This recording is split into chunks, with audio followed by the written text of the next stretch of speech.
So, hi everyone, and welcome to this 17th Urban AI conversation. My name is Hubert, and I'm the founder of Urban AI. Urban AI is a think tank dedicated to the emerging field of urban artificial intelligence. Our very own specificity is that we are closely collaborating with a growing community of global experts and international partners. Global experts, including actually Ramon, that is with us today. And all together, we are producing open and holistic knowledge on urban artificial intelligence to help cities and other urban stakeholders better understand and use this technology. We are also very often organizing debates, online discussions, physical events to discuss all those topics and create open discussions on urban AI, including those urban AI conversations during which urban AI members can present their latest research, projects, or innovation. This is in this context that we are today welcoming Ramon. Ramon, that was actually one of the very first Urban AI member. That is also the co-founder at Aretian. You will tell you more about your startup. Also, researcher at Harvard University. And you recently published a book, a fascinating book, City Science Performance Follows Form. And you will tell us more about this book during this presentation. As usual, we'll have 30, 40 minutes of presentation from Ramon and then open Q&A session with all the audience. Ramon, the floor is all yours. Okay, thank you so much, Hubert. That's much appreciated, and thanks for your generous introduction. And I'm delighted to be here today with the Urban AI community, and I'll be more than happy to be sharing some of the insights from our book, which is City Science Performance Follows Form. I'll proceed to share the screen, and Hubert, if you can please confirm that you can see the presentation full screen, that'd be much appreciated. Yes, we are good. Fantastic. So, as I was saying, I'm delighted to be joining the Urban AI community today, as we meet recurrently, to present some insights from our recent book, which is the one that you're seeing in the screen, City Science Performance Follows Form. This book has been published last week by Attar, which is one of the foremost urban design and architecture publishing firms in the world. It's both based in New York and in Barcelona, and they've been publishing books for the last several decades for academic purposes, design reviews, and multiple other topics around urbanism and urban development. As you know, our company is a spin-off from the Harvard Innovation Lab. We were graduates from Harvard GSD, the Graduate School of Design and Architecture and Urban Design, as well as the Harvard School of Engineering and Applied Sciences. And we conduct research at the School of Engineering, and also we develop our practice by means of our boutique consulting and software development efforts at the Aretian Urbanization and Design from the Harvard Innovation Lab. The name of the company stems from ancient Greek, arete. Arete means moral virtue of excellence of any kind. And the idea is to deploy artificial intelligence-based models through complex systems and network theory to understand complex urban phenomena and help improve the quality of life of citizens. We work with diverse clients, public administration clients and private clients, typically real estate developers and universities and private investors, technology firms, to shape urban design and economic development projects. This is the team, the core team. We're expanding. We have more members now, but Jeremy, fellow co-founder, Fernando, who's the lead economist, Gautier, business development, and Celeste in urban and design, senior consultant as well. And there's going to be new members joining very soon, and we have also some other consultants that provide support. This is the book, and it essentially is a long essay, which is a theoretical and practical application of the methods that we have been developing at Harvard University over the last several years in helping shape these urban models to improve the quality of the urban design projects.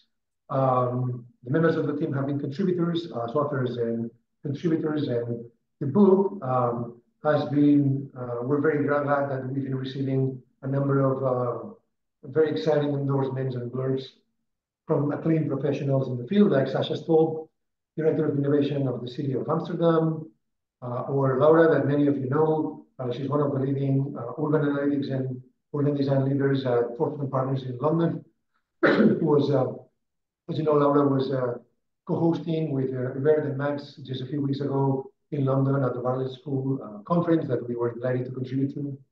And Stefan van Dijk from the City of Amsterdam, the Institute for Advanced Metropolitan Solutions, who also sent a very exciting endorsement, and also the Dean for Engineering and Applied Sciences of the School of Engineering at Harvard. We're very excited to have that support. The book is structured around 12 chapters, a little bit following Joseph Campbell's Hero's Journey, where we essentially introduce the challenges that cities are facing in the 21st century. We introduce some city science concepts. What is city science? What's the story and the history of the discipline? We also mention some of the main contributions in recent years in terms of helping shape this advanced modeling through artificial intelligence, machine learning, and advanced mathematics. We introduce then some of the methodological limitations that have been hindering the potential in recent years and decades. And then we introduce our approach, understanding urbanism, understanding urbanism as both an art and a science, right?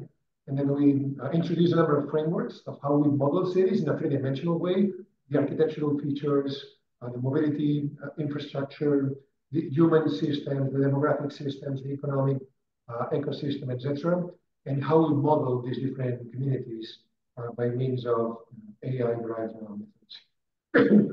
We then introduce some concepts from city form and urban design and the different patterns that we observe and how we measure urban performance around the world and how we work with public and private clients around the world to improve the quality of urban development projects.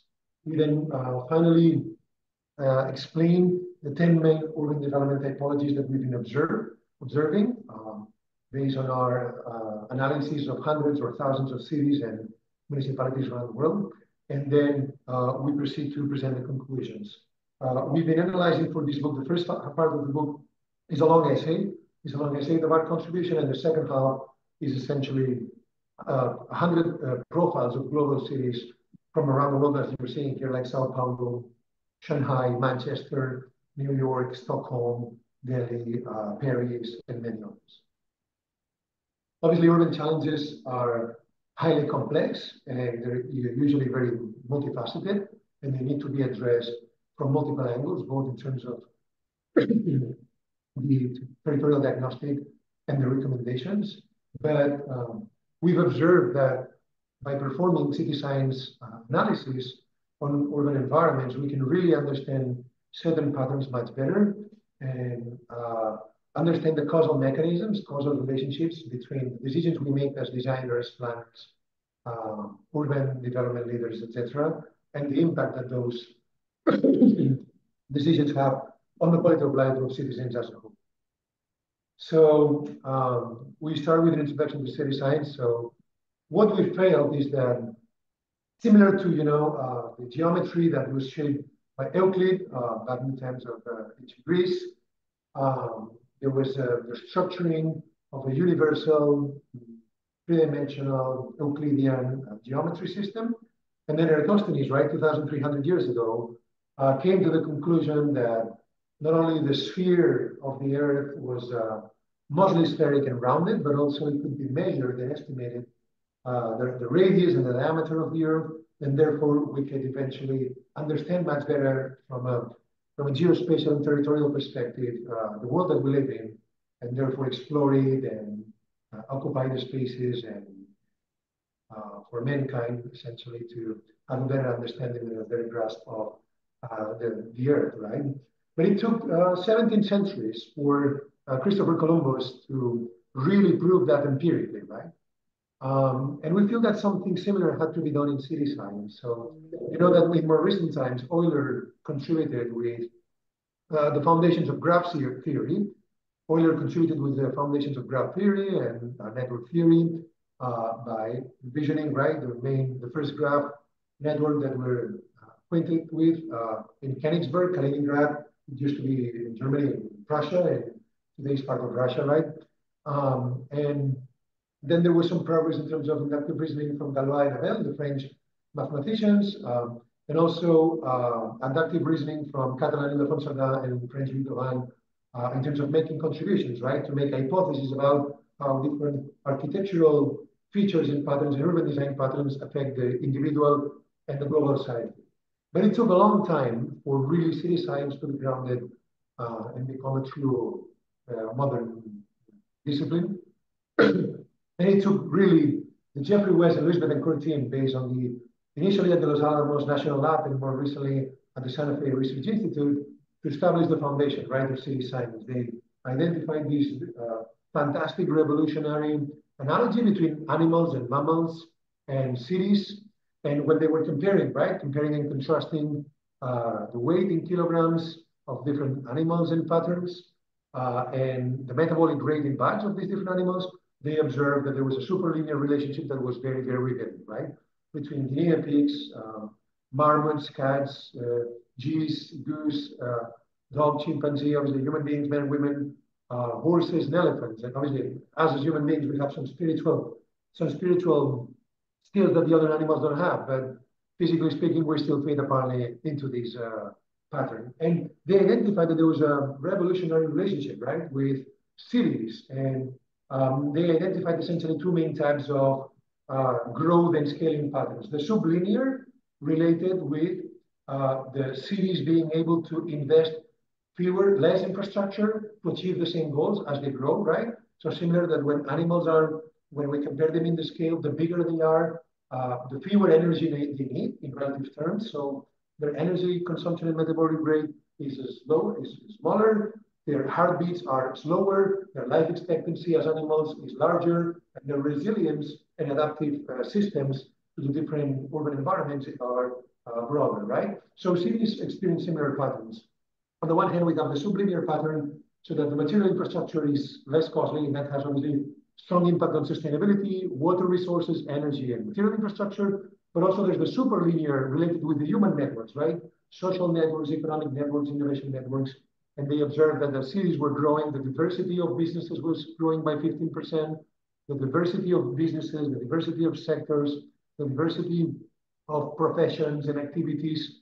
And that was revolutionary, right? And also the super creative class, to quote Richard Florida, and the ability to create and nurture highly successful innovation ecosystems. However, their analysis, because they were physicists and mathematicians by training, they were very aggregate, right? At the city level. So our effort has been to territorialize at the very tiny and detailed urban level, at the street level, those patterns and apply, excuse me, and apply the network science and complex systems, right?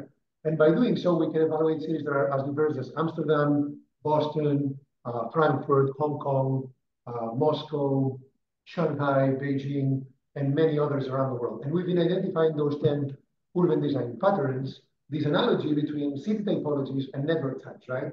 Between the small network city and the small world network, right? The radial city and the radial network, the garden city and the tree network, the linear city and the linear network, the atomized city and the modular network, the random city and the random network, the organic city and the Poisson or log normal, the Poisson or log normal network, monumental city and the hierarchical networks, the grid city and the reticular network, and the fractal city and scale-free networks. And this is very important because these 10 different typologies of networks, not only they have certain aesthetic properties and features that we can get acquainted with and we can observe worldwide, and we can associate them, right, with certain types of beauty and aesthetics and certain areas or of history in different cities and continents and countries, but also we can measure and estimate their functional impact, right? The impact of city form on urban performance at that scale. And we have the small world city, like the medieval downtown areas in parts of Europe and parts of Asia, radial or concentric cities like Milano or Paris or Moscow for that purpose, among many others, parts of Abu Dhabi or Plaza del Ejecutivo area in Mexico City, for example, particular grid cities like New York City, Manhattan, let's say downtown San Francisco, downtown Philadelphia, Detroit, Chicago, and many others. We have linear cities, like, for example, obviously Las Vegas, or the Côte d'Azur, the Blue Coast in southern France, around Nice and Monaco and Saint-Tropez and all these different areas. And there's also obviously the Line, this futuristic city that's being built in Saudi Arabia, among many others. We have organic cities. This is the case of one district in Manchester, but these organic cities are the most frequent ones. We see them more or less everywhere in many cities around the world, and they grow overcompensating for the deficiencies of the city. Atomized cities usually associated with major ports or intermodal logistics hubs like Istanbul or Bilbao or Seattle, or other atomized cities like maybe Venice in Italy, among many others, or Hong Kong and parts of Seoul in South Korea. Random cities usually describing slums or informal settlements in the outskirts or the periphery of major metropolitan areas. And finally, monumental cities that are usually associated with major empires or kingdoms or major growth of states and governments. This is the case of Rome, but we also see Prague in the Czech Republic, or Vienna, central Budapest, St. Petersburg, Brasilia in Brazil, parts of Beijing, the Forbidden City, parts of Ottawa, the central core of Jerusalem, for example, among many others, right? Garden cities usually associated with low-density residential environments, right? And finally, the fractal city. This is the case of Back Bay in Boston, where we're based. But there's other foremost examples of fractal cities like the Eixample neighborhood in Barcelona, La Plata in Argentina, or Savannah in Georgia, or Stockholm, right? The 19th century and early 20th century expansion of Stockholm north of the medieval town. And we observed that this last one, the fractal city, this is the case of La Plata, right? In Argentina, has a number of really interesting properties, this nested hierarchy, right, of squares and plazas, and first tier and second tier and third tier and fourth tier and fifth tier squares and plazas and buildings from the major governmental institutions and the major cathedrals and the major hospitals and universities. And then we have secondary nodes and physical architectural space. And then we have the tertiary and the fourth level and the fifth level. And that creates a more harmonic distribution of services overall. We also observe fractal distributions in architecture. These are a few examples, right, of beautiful fractal patterns, both in walls, but also in structures and in facades, in cities around the world, in Asia, in Africa, across of Europe, fundamentally. And that's been typically introduced by means of intuition by the designer and the builder into the architectural space.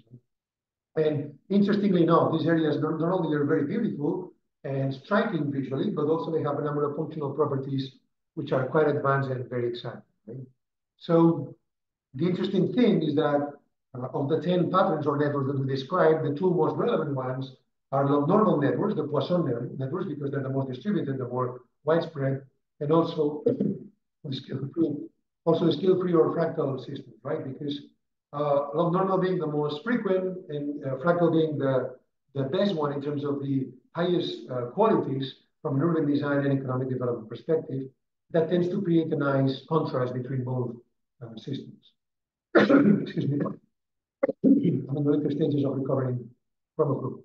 So as you can see, one of the problems of normal networks or organic networks is that they have two major setbacks. One is that organic networks marginalize the most vulnerable people in the community. And at the same time, they hinder the ability for the most talented individuals in the community to thrive and really become successful and contribute to the broader society, right?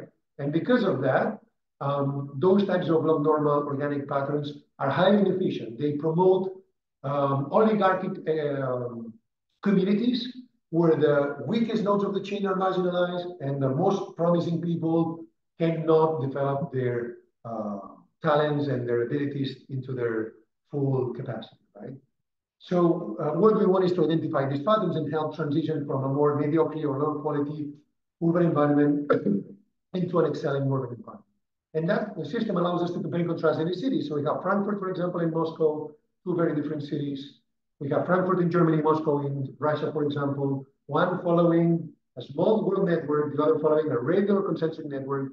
And we can evaluate the topological features, the morphological features, and then starting to come up with a myriad of small units of analysis. These are a bit more aggregate, but we typically go to the next level, which is usually units of 1,000 people. This is the example, of Osaka in Japan, and we can evaluate topology, morphology, economic activity, and finally compare and contrast the results, right, of multiple cities. Because the model is three-dimensional and it's universal, we'll see some examples of that at the end. We can apply that to, for example, Hong Kong, in Chicago as well, which is a fractured or atomized city, and observe which are the areas that are thriving the most and why. So obviously, we can see this tapestry of urban models, and we're going to be introducing some of the frameworks that will help us understand how these different patterns have an impact on the knowledge economy. So if we take, for example, Amsterdam, we see this organic growth pattern with a radial component, right, in the central area that tends to create a highly connected area at the center. If we take Boston, for example, we have the most attractive areas around Kendall Square, Back Bay, and downtown Boston, versus, South Boston or Telegraph Hill or Southie and other districts across the metropolitan area. If we take, for example, Stockholm, as we were mentioning ago, we see that this 19th and early 20th century expansion of the city from the medieval town created a highly fractal system, and that can be applied elsewhere. So let's say that we take, for example, Barcelona, and we build the topological system, the morphological system, the combination of the two, the three-dimensional layers, we'll see some examples of the 3D later, and we start measuring the features. So we see morphological features, fractality, innovation intensity, many indicators. And the summary is that there are three main systems that emerge: the urban design system, the economics and services system, and finally, the knowledge economy and network of talent system, right? That it's a juxtaposition of the physical infrastructure, the collective infrastructure, the small group infrastructure, and that we observe that there's a cause and effect mechanism, right? There's a causal mechanism there, not only for Barcelona, when we evaluate any city for that purpose, those relationships are very clear. And then we see that in total, the combination of the urban design, the industries and services, and the talent and innovation, they tend to help predict in a highly accurate way the price per square meter of different areas of the city, right? So this is very revealing. We have the city of Paris that many of you know very well, and we can see areas, like the Champs-Élysées, or the area around the Arc de Triomphe and many others that are highly attractive. And we see the relationship between the urban design qualities employment and real estate pricing overall, right? So if we take three cities across Europe, for example, and we compare, the fractality or the innovation KPIs in this case with the price per square meter, we observe there's very clear patterns there. So the higher the innovation concentration, the higher the price per square meter. So that helps us predict from a real estate perspective what's going to be the price, right? If we have the log scale versus the natural scale, it's very clear this nonlinear exponential pattern. So because of that, we've been able to create 5 hypotheses and prove them, and we work with our clients based on these hypotheses and a number of others to help them inform urban design and economic development projects, right? So some of the insights that we came up with of the research of Harvard in the book have to do, with the 10 typologies. They have to do with the impact of fractality and density, the comparison between the two. They have to do with the distribution of services in the 50-minute city. They have to do with the evaluation of entropy and the impact of entropy or regularity. And then finally, with the knowledge economy, right? And we've seen that hierarchical network systems with a scale-free network and topological features, they tend to outperform the others. So we've been able to evaluate those 100 cities that you see here, like Tokyo, Tehran, Savannah, San Francisco, Boston, and many others. And that allows us to compare and contrast in highly detailed terms their properties. So if we take urban topology, for example, in the case of Amsterdam in the Netherlands, urban morphology, the case of architectural spaces in LA, in California, fractality, this is Istanbul, or entropy, a few examples from New York City, Barcelona, and Sao Paulo in Brazil, right?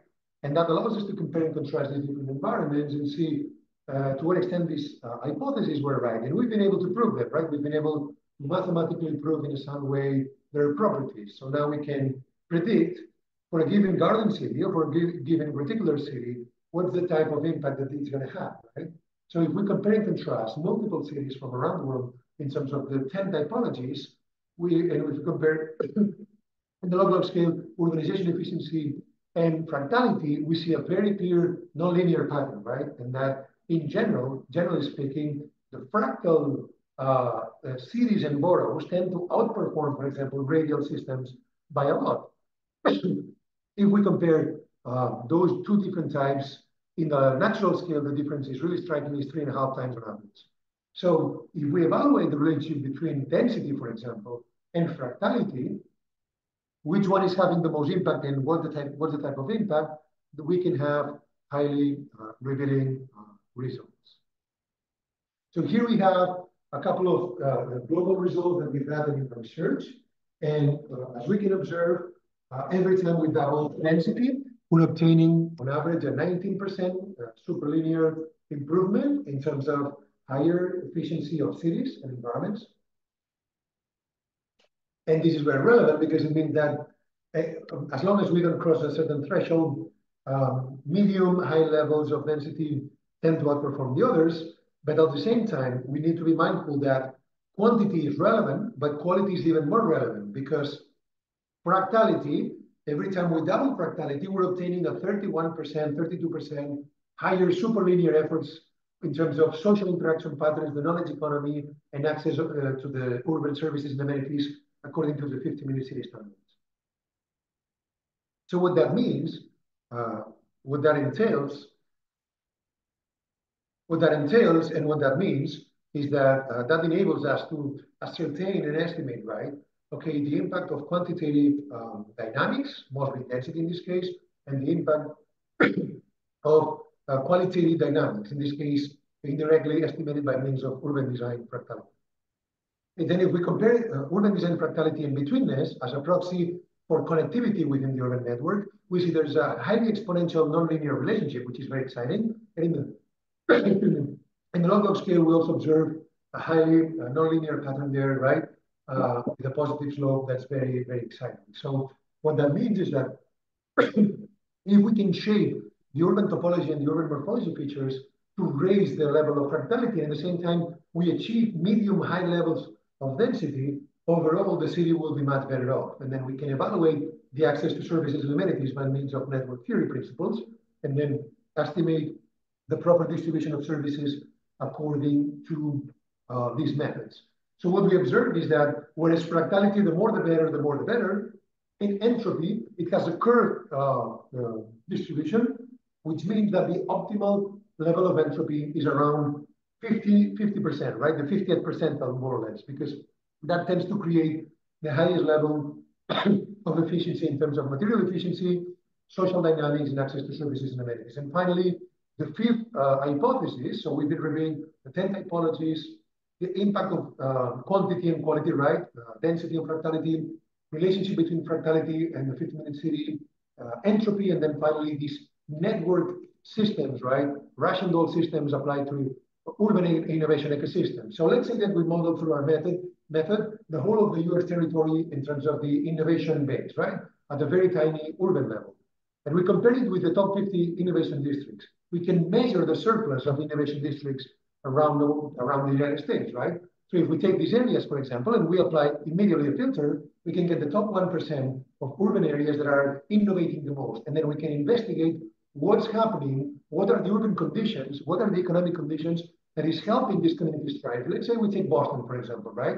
We have a juxtaposition of the 3 main phases of innovation: research, design, production, and the regular support services.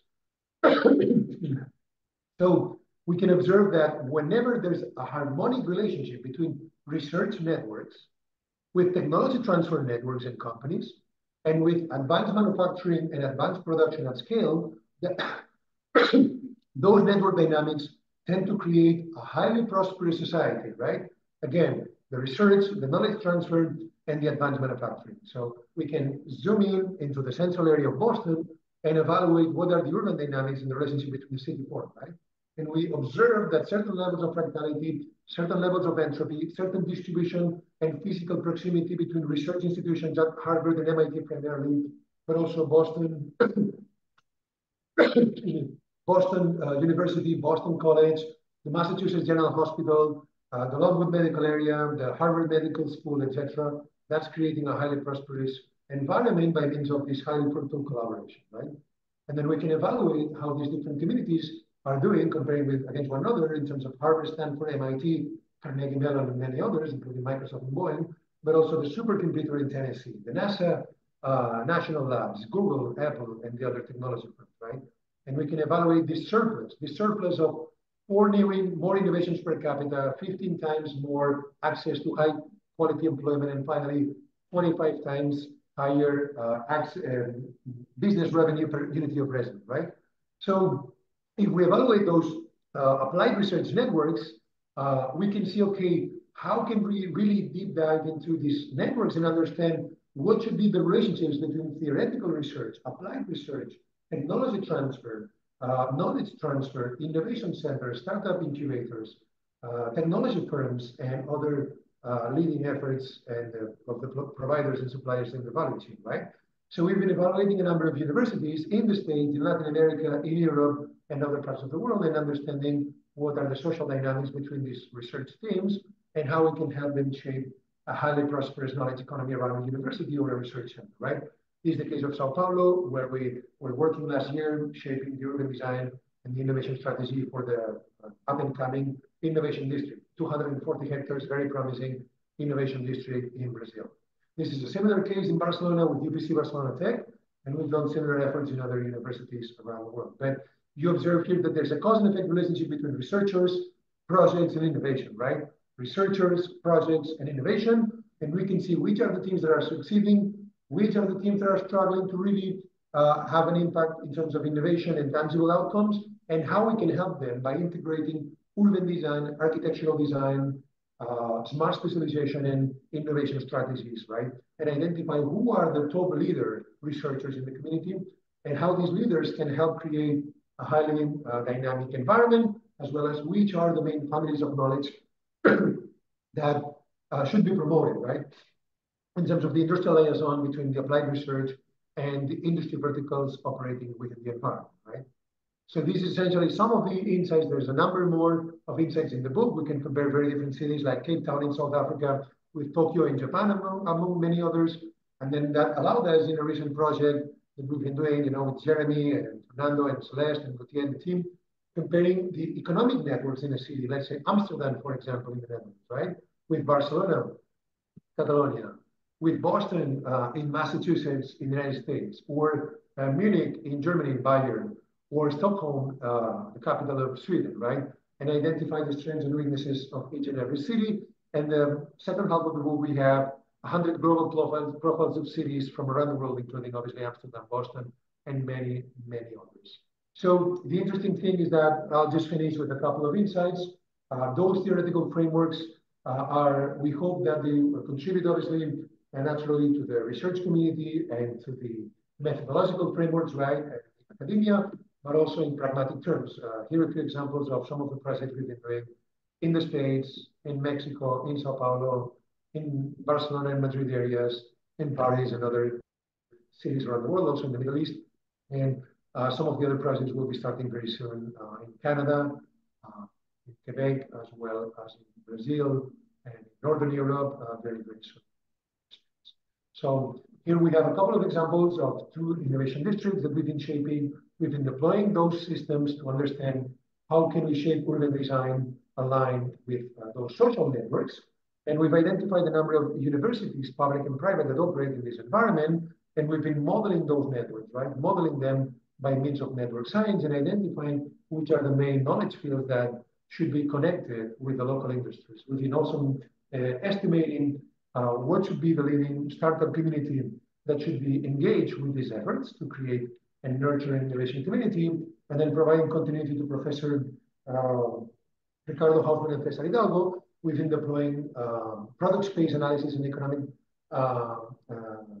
complexity analysis of the municipality, right?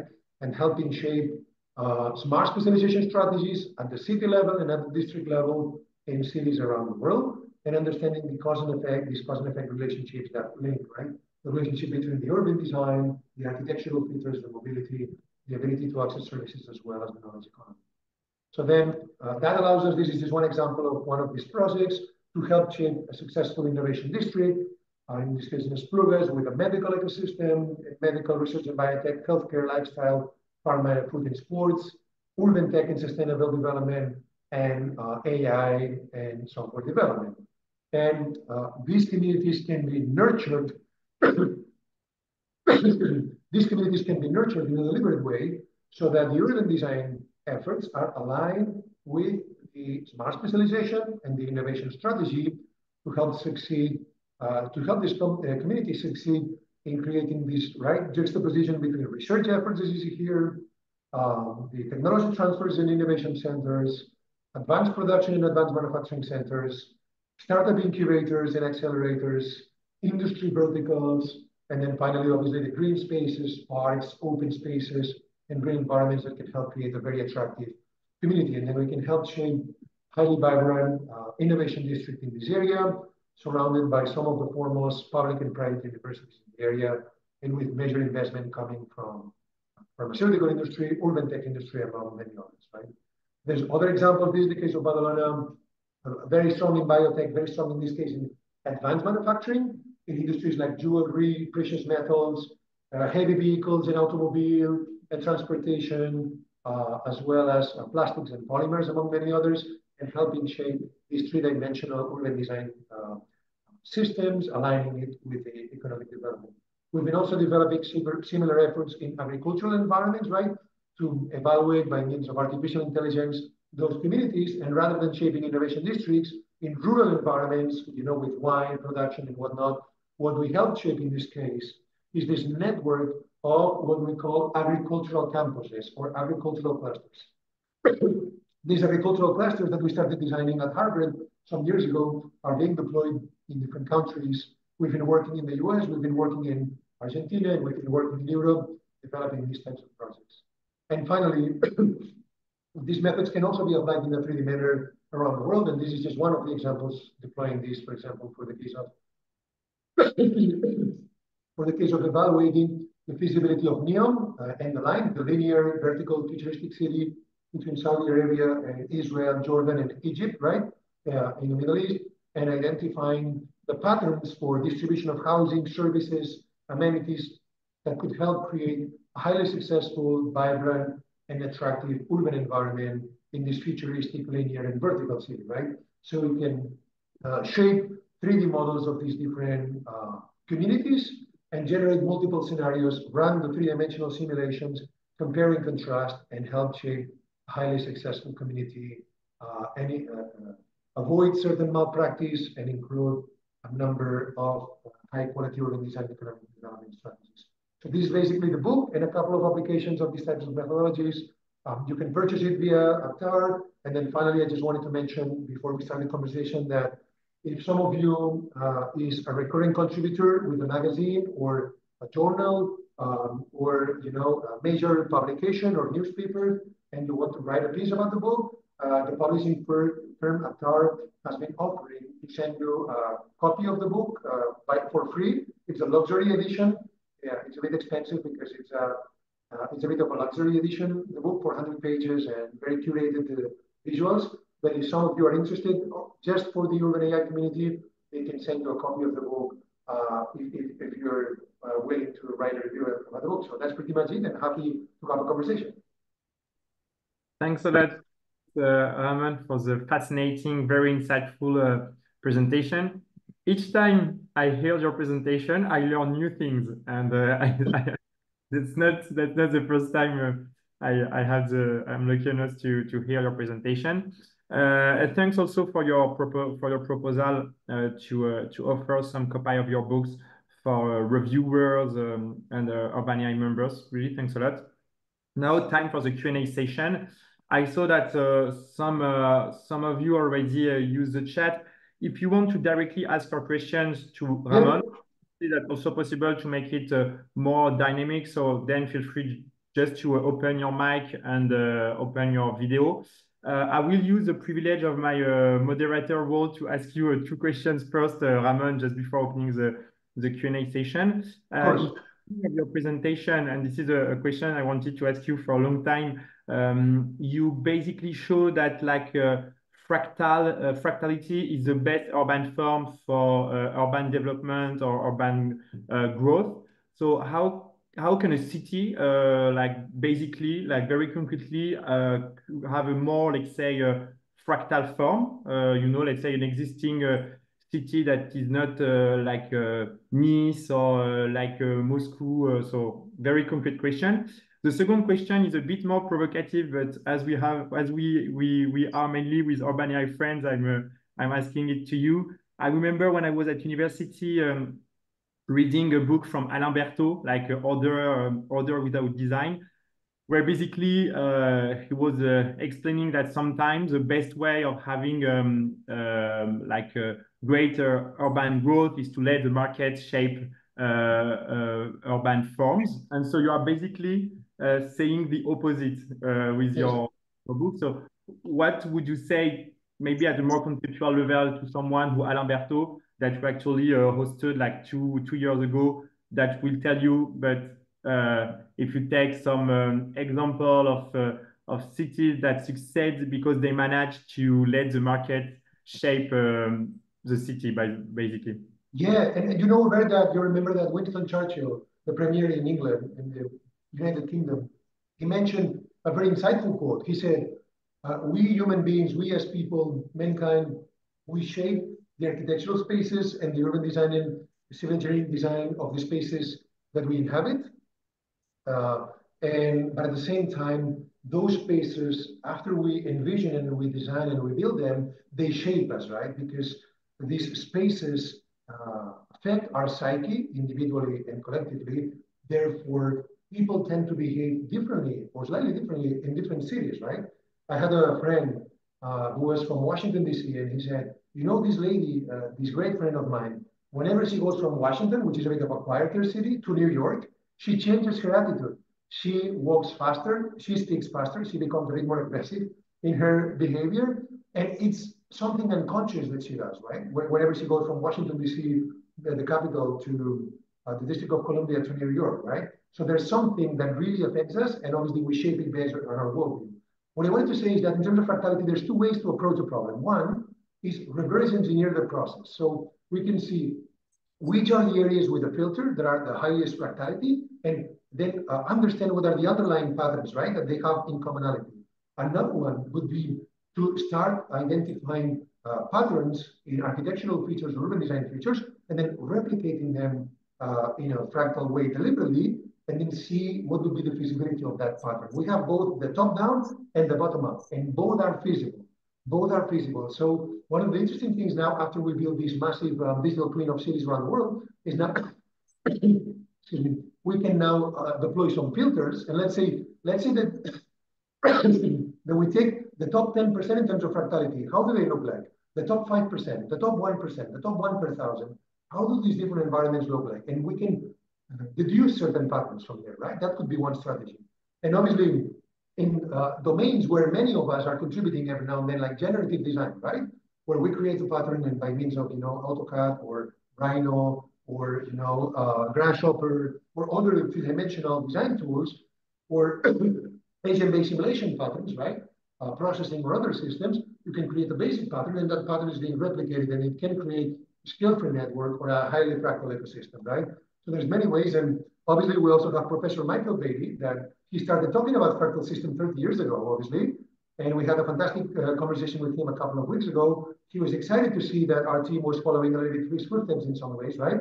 And that's one way. And if you want, I can also respond some of the other questions, whatever works for you. Huh?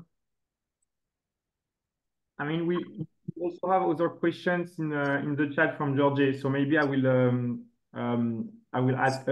But thanks a lot for answering, Ramon.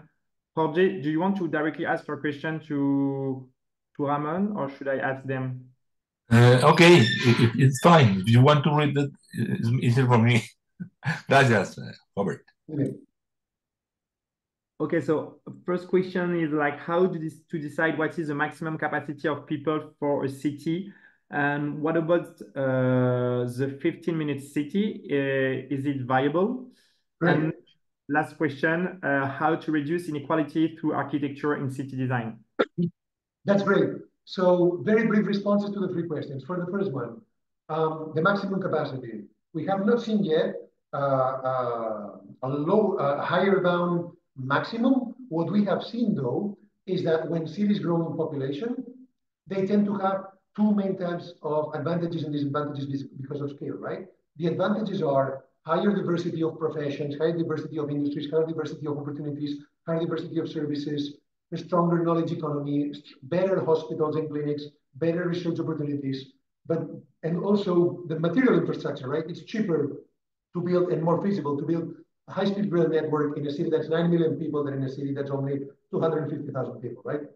So obviously, there's material infrastructure that's economies of scale, and there's super linear dynamics of social dynamics. However, there are two or three major setbacks or two or three major problematic areas associated with growth. One is inequality. Another one is pollution and emission, right?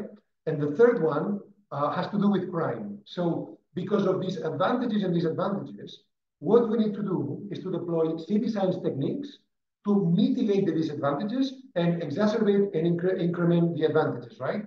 The problems with certain cities is that if they do not deploy the proper urban economic development systems, they do not multiply the effects, the positive effects, and at the same time, they let the negative effects like crime, pollution, and inequality affect their development, that creates slums, creates poverty, inequality, it creates social resentment across multiple social demographics, lack of trust, and societies that are dysfunctional, right? So what we want is a healthy society where people trust one another, where crime is at the very minimum, and where there's highly dynamic social networks for economics, for family and social support, healthcare, education, and whatnot. So I would say that's the brief story. Minimize the negative aspects and maximize the good ones by means of city science. The second, 15-minute city standards are feasible, realistic, and desirable. The problem is that they're very few. So when we evaluated these communities, we've seen that only 4% of urban environments satisfy the 15-minute city standards. Only 4%. The other 96%, they tend to have remarkable problems to achieve that. Now, three main strategies to achieve that. One, density and compactness. It's critical. It helps a lot. Second strategy, self-similar urban design. When we're talking about fractality, right? High fractality, intermediate entropy. And the third strategy is to have social hierarchy of activities. The simplest, more basic activities, like a bakery,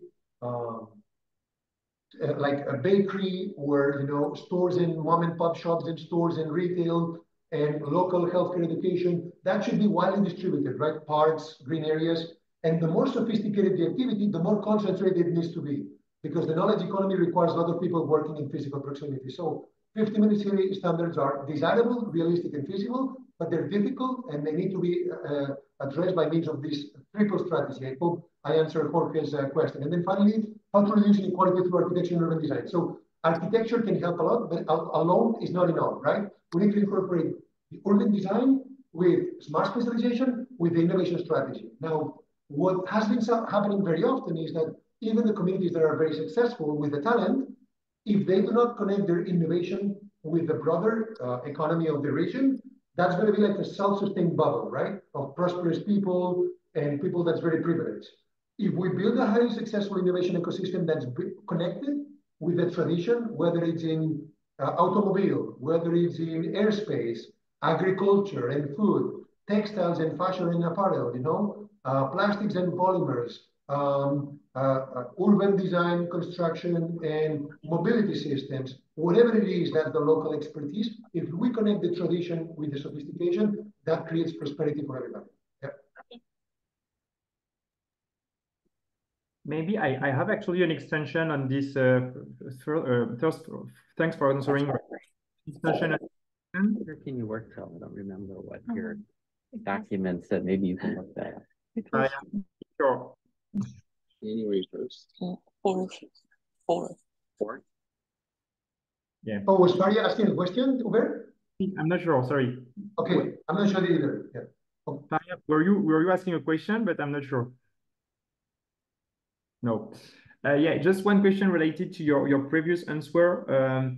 Is it possible nowadays for a city to be specialized only in one area, you know, as it was the case before when you think at some like Lyon, for example, that was very specialized in like textile.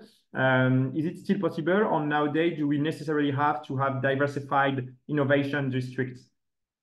Great question. So what we have seen is that communities that are only specialized in one sector, they tend to be more vulnerable and the resilience is lower. Let me give you an example.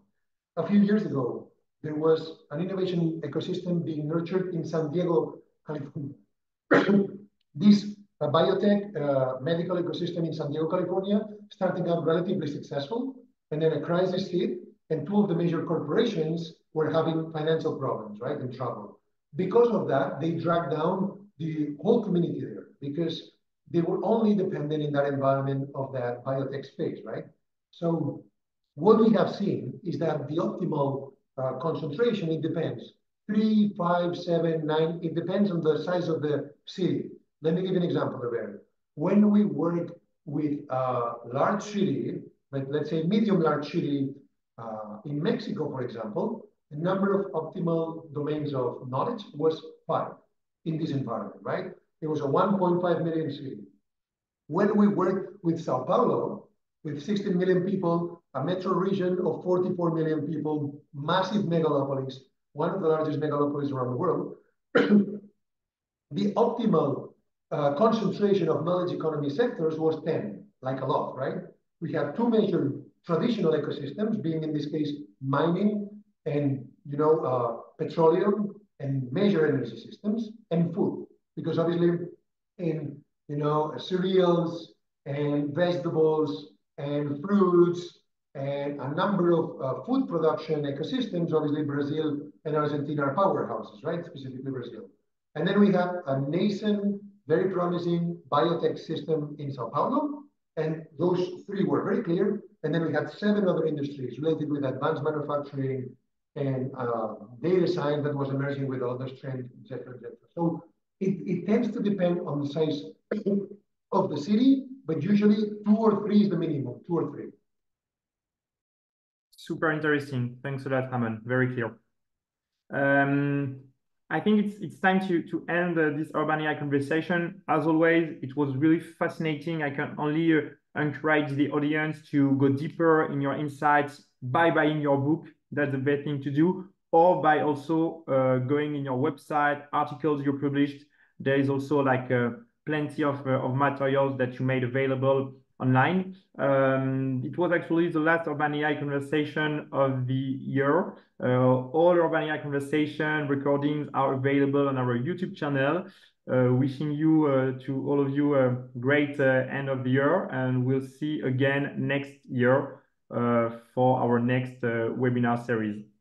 Thanks to all of you. Thanks, Ramon, and take care. Lovely, my pleasure. Thanks so much. A pleasure. Feliz Navidad. Gracias. Bye. Un placer.